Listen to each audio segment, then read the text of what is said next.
al pie de una montaña. El pobre padre había acudido a todos los médicos y curanderos del país. Entre unos y otros habían acabado con su dinero y con sus esperanzas. Todo lo que es capaz de hacer un padre por su hijo enfermo y no tenía otro, él ya lo había hecho. Había probado todos los remedios, medicamentos, brebajes, pócimas, tratamientos, dietas y conjuros que le habían aconsejado, pero su hijo no mejoraba. Su vida se había detenido, por así decirlo, aquel día en que su pequeño empezó a retorcerse echando espumarajos, rechinando los dientes y quedándose rígido. Desde entonces, la amenaza de la muerte volvía a diario a atormentarlo en cada ataque. Al principio se había aferrado con una fe que ni él mismo entendía a cualquier brizna de esperanza, a cualquier insinuación. Yo conocí a alguien que me contó que en tal lugar un niño tenía algo parecido y el padre del sordomudo, pues así lo apodaban en el pueblo, en realidad nadie sabía lo que tenía el chico y los diagnósticos iban desde lunático hasta poseso. Lo había probado todo. Como no podía resignarse a su impotencia ni a la de los demás, le parecía que mientras buscaba y probaba, postergaba la llegada de la última crisis. Ni siquiera sus oraciones parecían servir. Ningún alivio le venía de ninguna parte. Sus allegados trataban de convencerlo de que no había más alternativa que renunciar. ¿Qué le vas a hacer? No hay remedio. Tienes que hacerte a la idea. Es su destino. Él, sin embargo, seguía rebelándose ante la idea de aceptar aquella realidad insoportable. Se había propuesto no descansar hasta llegar al final. Como entretanto no le quedaba nada que perder, debía seguir probando. Si había una solución, tenía que encontrarla. Y si no, no, la vida no podía ser tan cruel. Le había gritado a Dios una y otra vez. Tenía que haber alguna salida, alguien en alguna parte que pudiera hacer algo por su hijo. Sus amigos se compadecían de él, pero no podían resolver su problema.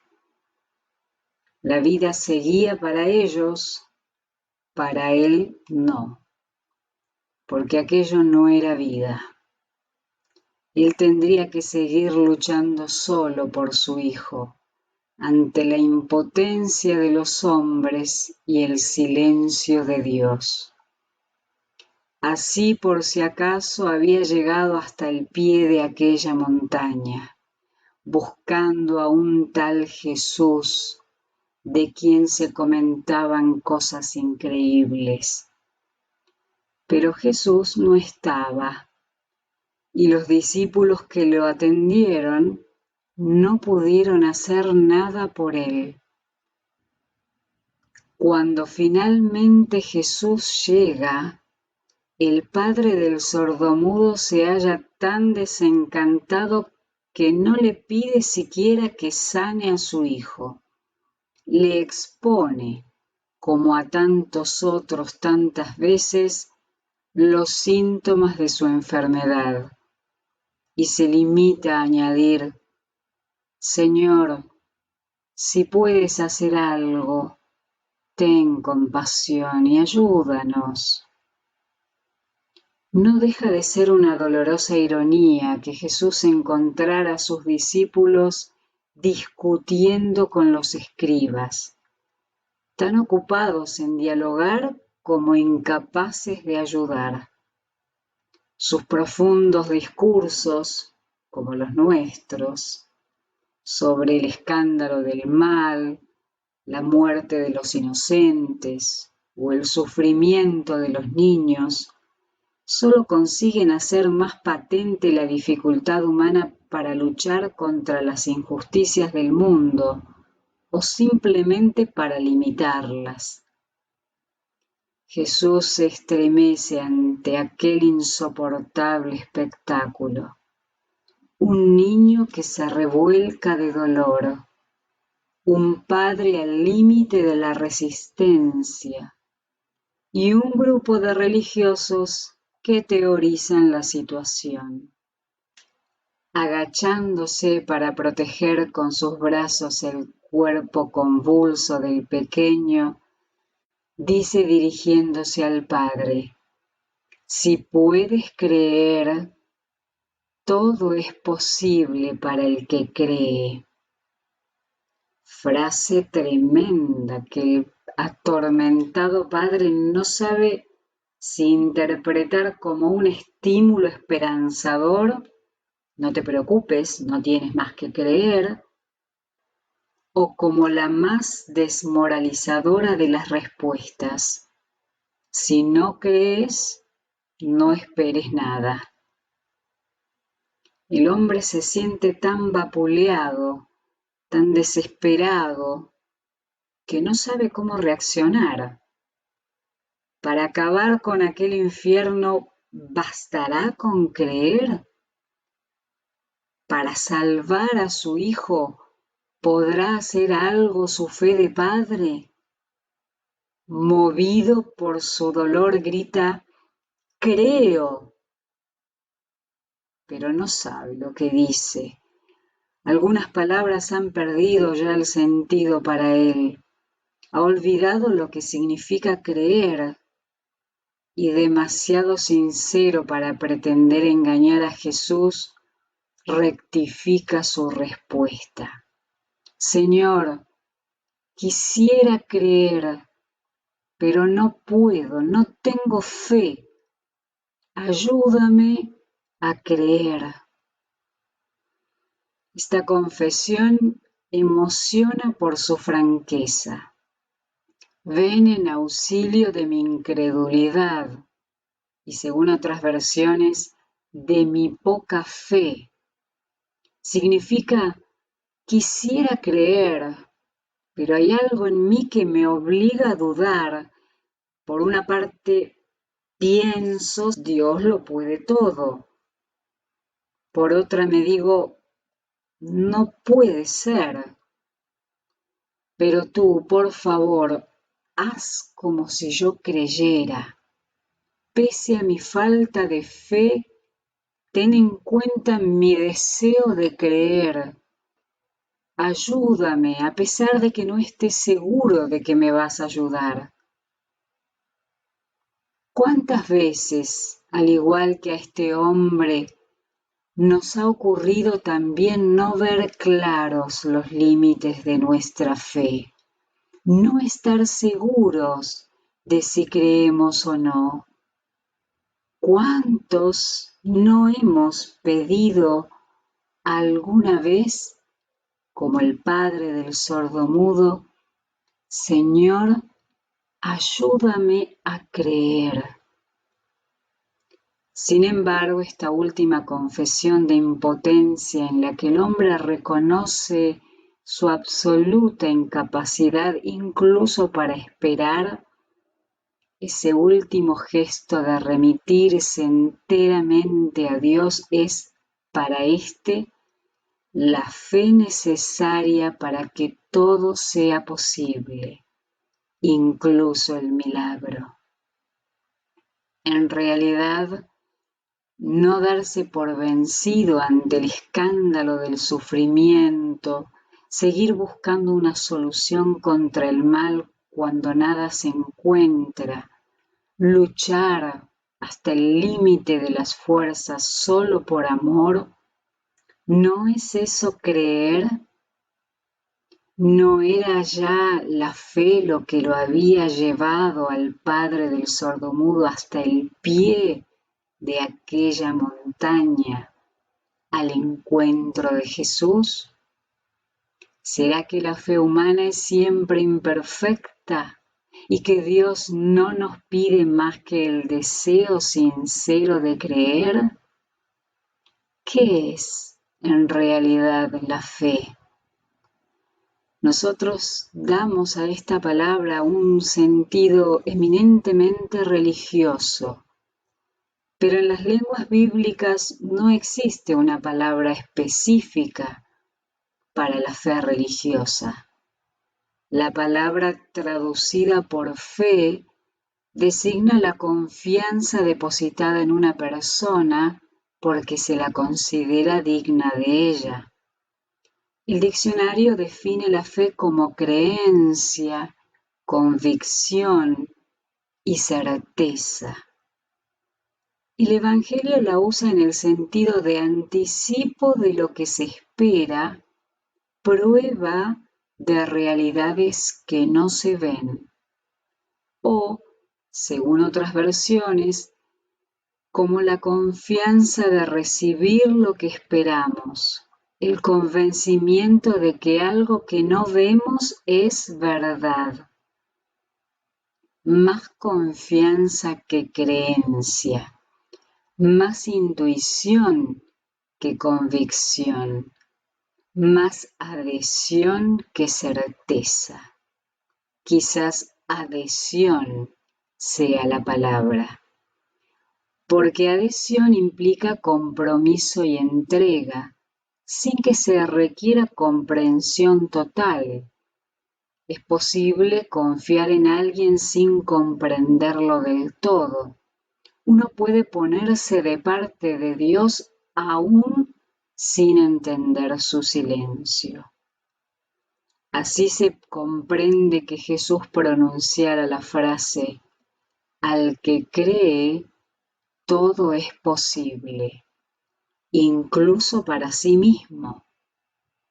Puesto que el milagro es un privilegio divino, Jesús invita al padre del enfermo a confiar en Dios como él mismo confía, porque esa confianza, es decir, la fe, hace posible lo imposible. El padre del sordomudo podía confiar en Jesús porque intuía que estaba incondicionalmente a su lado. Esa fe que sabe sin demostraciones, que se aferra sin ver, ese instinto de Dios era lo que necesitaba. No especialmente para que su hijo sanase, sino simplemente para ser capaz de combatir, soportar y trascender la realidad de su vida, incluso y en particular, si su hijo no sanaba. La indignación de Jesús contra esta raza de incrédulos se dirige menos al padre del enfermo que a sus propios discípulos. No por haber fracasado en la curación del niño, sino por haberla intentado por sí mismos. Su falta de experiencia real con Dios, es decir, su falta de fe, los había llevado a actuar como si su proximidad profesional con Jesús hubiera podido conferirles por sí sola algún poder que los hubiese convertido en sus ejecutivos oficiales o en los agentes, a veces secretos, de su poder. A pesar de ellos, Dios decide hacer un milagro y en el acto el sordomudo sana. Pero eso ocurre únicamente cuando su padre está dispuesto a aceptar la voluntad divina sea cual fuere, sin exigir nada. Al preguntar los discípulos por qué no pudieron realizar ellos la curación, Jesús les responde que solo es posible vencer ciertos problemas con oración y ayuno, es decir, dependiendo totalmente de Dios. De ahí que la experiencia del sufrimiento sea tan difícilmente soportable para quien cuenta únicamente con sus propias fuerzas. Solo aquel que cree puede mirar al sufrimiento cara a cara, sin cerrar los ojos, sin reducir su escándalo, sin resignarse y sin rebelarse contra la aparente inhibición divina. Porque sabe que Dios está con nosotros y nos ama hasta el punto de que ha venido al encuentro de nuestro dolor haciéndose hombre. La fe verdadera está lejos de ser una actitud mental reconfortante. Es un acto de confianza absoluta en que Dios está de nuestra parte.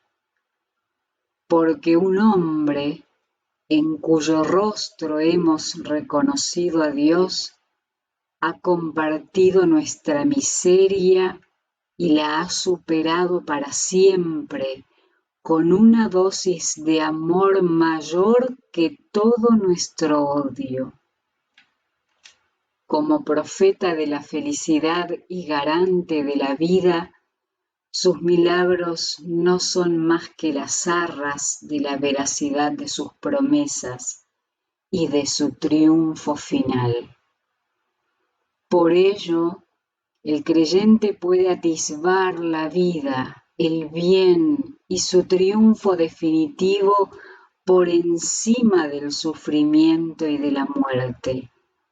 Sabe que frente al mal toda explicación humana es irrisoria y que aquí y ahora solo se imponen la resistencia, la fraternidad y la esperanza. Para él creer, aunque no resuelve el escándalo del mal, comporta una superación del problema en espera de su solución definitiva. Desde esta perspectiva, lo contrario de creer no es dudar, sino rechazar. Por eso la falta más grave, la que Jesús denuncia más enérgicamente, es la indiferencia o el desprecio. El rechazo de Dios, llamado el pecado contra el Espíritu Santo, suele llevar al endiosamiento de uno mismo y el desprecio del otro puede llevar a cualquier crimen. Casi podríamos decir que la falta de respeto es la esencia del mal. ¿Qué es un terremoto, por ejemplo, comparado con la tortura? Entre los múltiples interrogantes que plantea el tema de la fe, el primero a dilucidar quizás sea por qué unos creen y otros no. Hay quienes dicen no poder creer porque la fe es un don que Dios solo da a algunos, pero este planteamiento no es válido.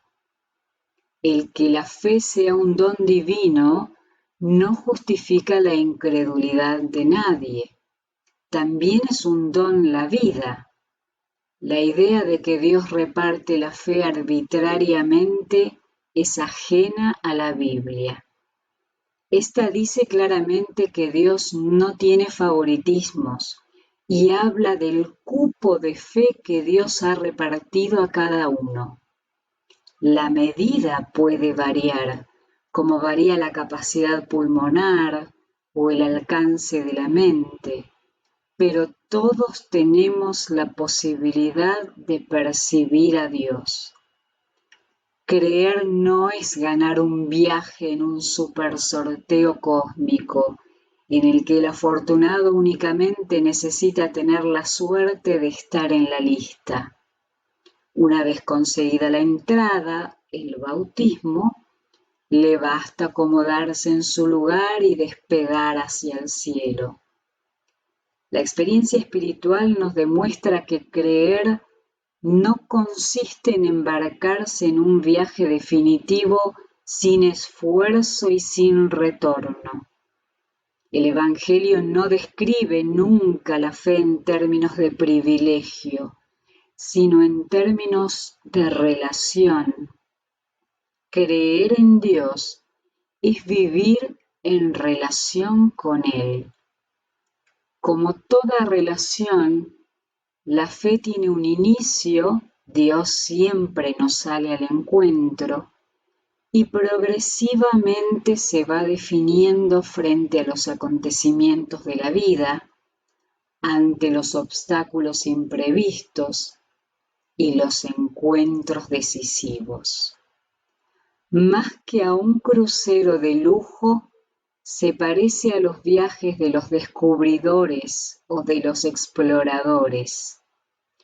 Una aventura difícil, comprometida y apasionante, teniendo que encontrar uno mismo sus medios para avanzar, perdiendo a veces el rumbo y arriesgándose siempre en el empeño, esperando y perdiendo la esperanza para al fin, cuando todo parecía presagiar la derrota, encontrar una inesperada recompensa.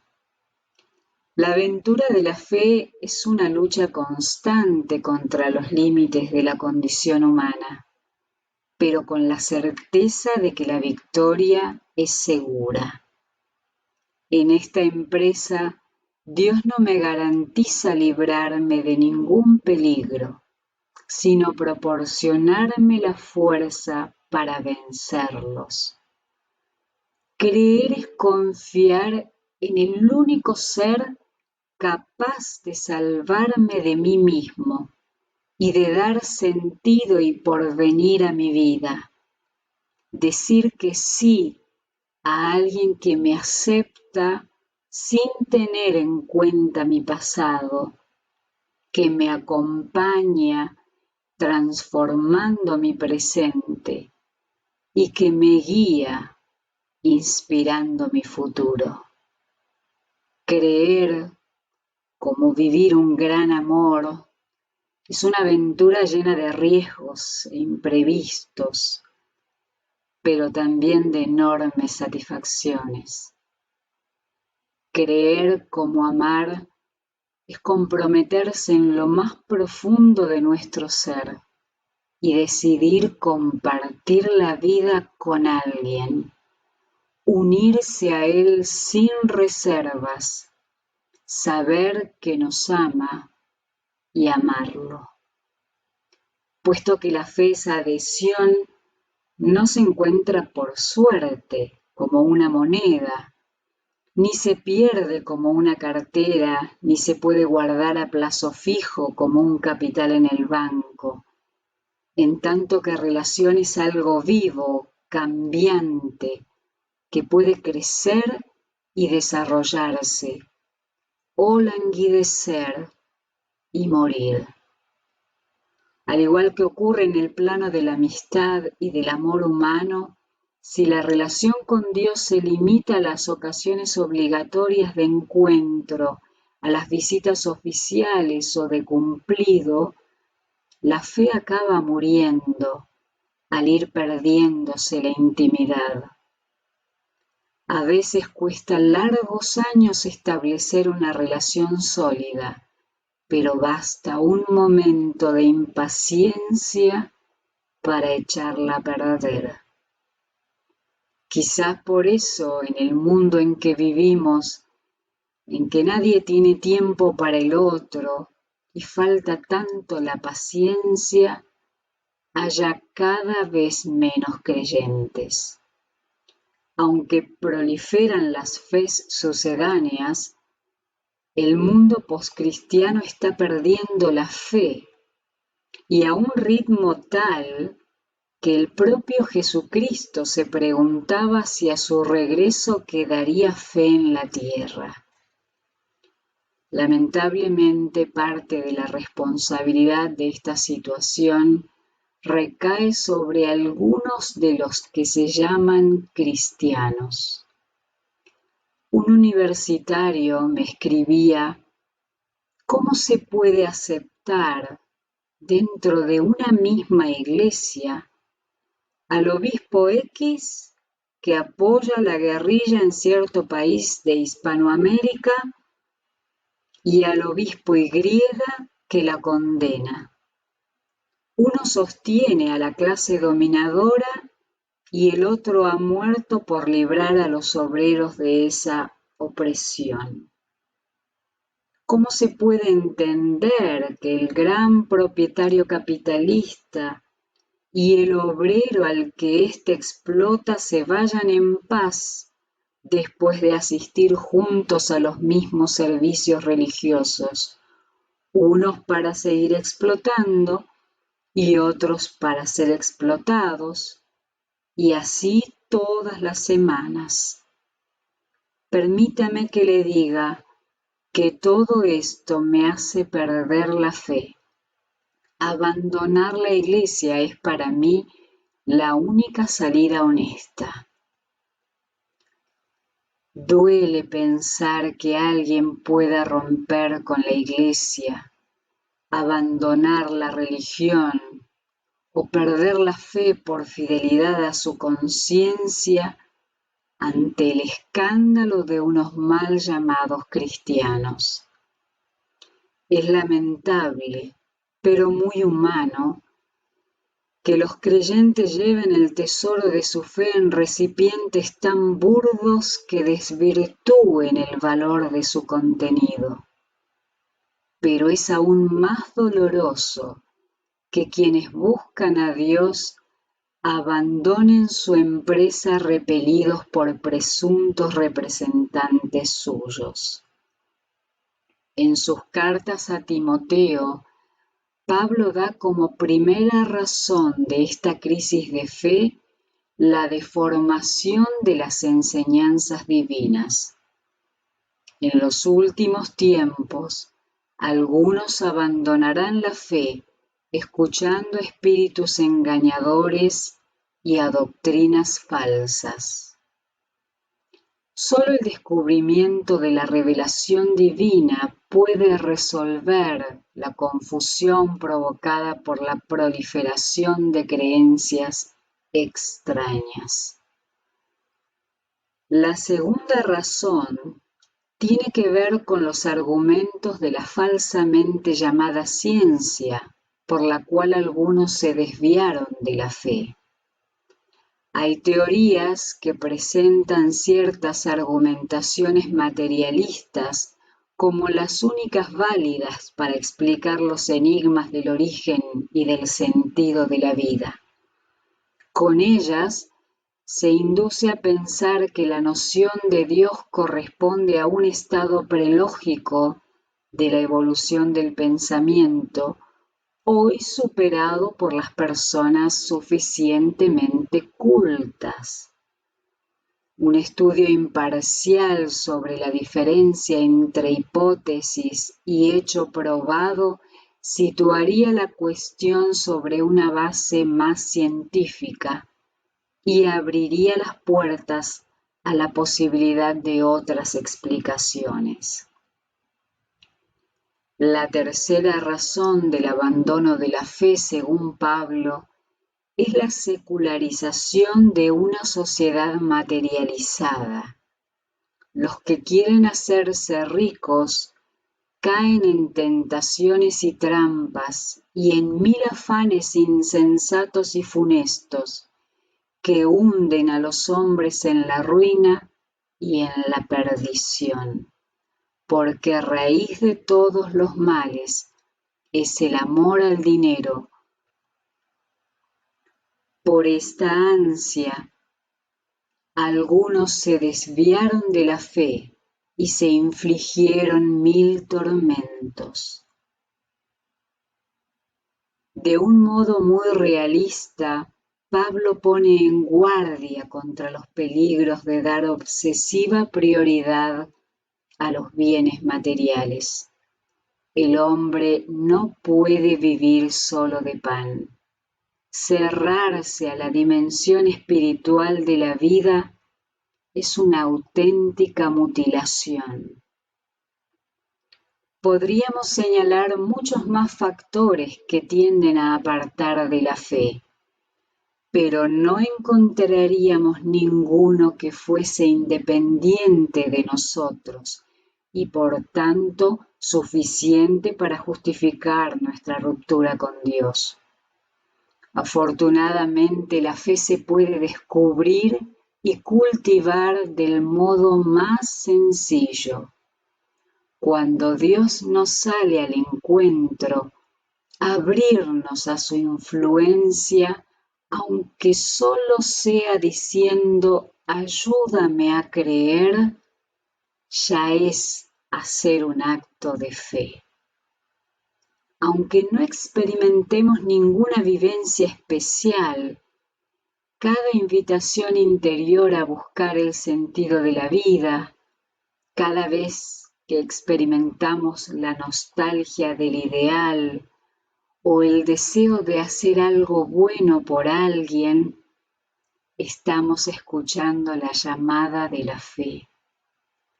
Al fomentar nuestra relación con Dios y al ejercitarla con nuestros semejantes, porque a Dios se lo encuentra en el otro, nuestra fe aumenta y nuestra vida se enriquece.